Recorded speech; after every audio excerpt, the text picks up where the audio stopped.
Hey there, and welcome to week two of Introduction to Criminal Justice. This is going to bring us into chapters five and six. So we're going to skip around just a little bit here. Make sure you pay attention to the modules and pay attention to which chapters we're getting into. And we're going to start delving into the policing aspect of criminal justice. If you remember, we spoke about the three prongs of criminal justice before policing, courts, and corrections. So this week we're really going to focus on the policing aspect of that. We're going to talk about a couple folks that really come to the forefront of modern policing. And the first one I want to talk about is Sir Robert Peel. One of the things that I mentioned previously is that a lot of our American history, obviously the roots of American culture and history come from Old England and English common law and such. So it's not surprising that our policing strategies came from uh, Great Britain as well. And Sir Robert Peel, back in the early 1800s, 1829, he was very instrumental in as he became the chief of police of London through an act that we call the London Metropolitan Police Act. And again, that's 1829. He became the chief of police, and he had a lot of ideas of how he wanted this new police force to act, how he wanted them to behave, how he wanted them to be. He wanted them to be uniformed. He wanted them to be recognizable by the public, not a bunch of folks in plain clothes that were going to blend in. He wanted them to have a military appearance, a paramilitary organization, if you will. And so Robert Peel, one of the interesting things about Robert Peel, we call the London police, even to this day, we call the London police bobbies. And a lot of folks wonder, well, where did that term bobbies come from? It came from, as legend would have it, it came from Sir Robert Peel. Robert, good old Bobby, he was the one who was the chief of the London police, and therefore the name Bobby's kind of stuck from there. So a little bit of trivia for you. But that being said, the idea that Robert Peel had this set of ideas that he wanted to implement in this police department.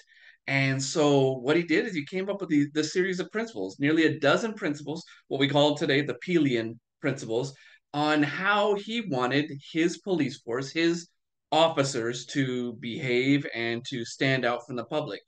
One of the things that Robert Peel said was, the public are the police and the police are the public. And what does that mean? If we break that down, the public are the police and the police are the public. And essentially, he's saying that there's no difference other than, say, a title from somebody who takes care of their own neighborhood and polices the verb, not necessarily the title, polices their neighborhood. It's just the fact that the police officers in a police department just have that as a full-time job. Everybody is responsible for making sure that their neighborhood is safe. And conversely, the police are the public. There's nothing different about the police officers in an area other than the fact that they're paid to do a job. They are still citizens of that area. They're still residents of a community, and so they're still expected to adhere to societal norms and act right. So the police are the public and the public are the police. Another one of those Peelian principles that Robert Peel, excuse me, that he came up with was the idea that the police they must obtain cooperation from the public if they're going to show that they've been endorsed by the public. If they can show that they have public approval, one of the ways that they can show that the public approves of what they're doing is the amount of cooperation they get from the public. If the public are rebelling, the public aren't obeying the rules, aren't cooperating with orders to stop and submit to arrest, then obviously there's something wrong with the way the police are doing their job, according to Peel. And so something needs to change. Following up on that, another one of his follow up principles is the idea that, and again, I'm paraphrasing these principles, the idea that the more cooperation that the law enforcement officers in a community can garner, the less force they have to use. They should be able to get this willing cooperation if they have the approval, and that will help them avoid using physical force to affect these arrests. And if they do use force, Robert Peel said that force used by our law enforcement officers that we endorse to use force, they must use the minimum amount of force necessary to complete the job. And if somebody is not being cooperative, there shouldn't be this overwhelming sense of force or an occupying body of police officers that are using force willy nilly. If somebody is not cooperating, the minimum amount of force necessary to get them to cooperate, to get them to jail, to effect an arrest, is all that should be used. And one of the final ones I want to talk about when it comes to Robert Peel is a very interesting Peelian principle, and it's true. It was true then, and it's true now.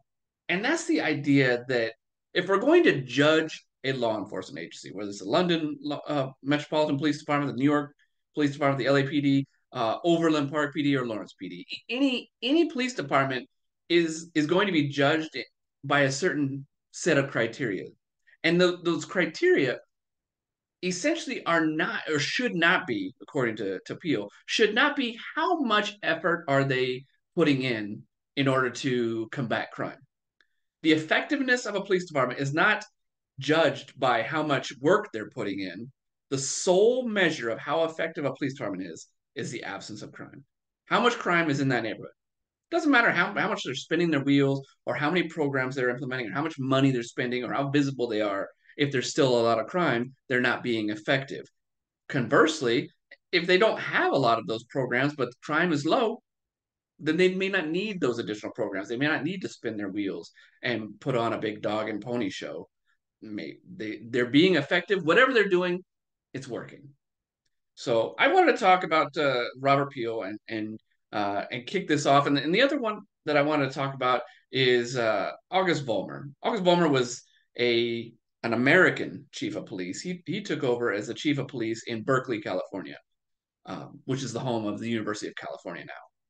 So Vollmer, as a chief of police, he was in an era we call the Reform era. So we started off before the 1900s in this political era as American policing started kicking off, and especially on the East Coast as that's where America was born. And in the Northeast, we had a lot of these newly formed police departments in New England, New York, those types of places. And we saw a lot of politicians really dipping their hand into the police department and really opening itself up to corruption. So then we started having this reform era that August Vollmer personifies, and he made a lot of changes, a lot of these reformations to really professionalize the police department, and then not only professionalize it, but really give it. A helping hand along the way when it comes to techniques of policing and techniques of of investigation. Vollmer was the one that created really reformed the investigative ranks and brought detectives to Berkeley. He also changed the way they did patrol. He made sure that bicycles were used in order to give more uh, readily available transportation to officers to get around town, and then really try to reform technology. And a lot of folks don't know this, but Vollmer brought in lie detectors to the police department. Now, the efficacy of lie detectors has been argued for many years, and one of the things that we may discuss later on this course is how they're not necessarily the best tool in modern ages. But that being said, they are a tool, and they were definitely a tool that he brought in to revolutionize and modernize the police department in Berkeley. So August Vollmer, Robert Peel, two really prominent names to be known in modern policing. Robert Peel, oftentimes called the godfather of modern policing, even in America, despite the fact that he was the chief of police in London. So I'm looking forward to our assignments this week and reading your submissions. If you have any questions, as always, make sure you reach out to me, and I will talk to you soon.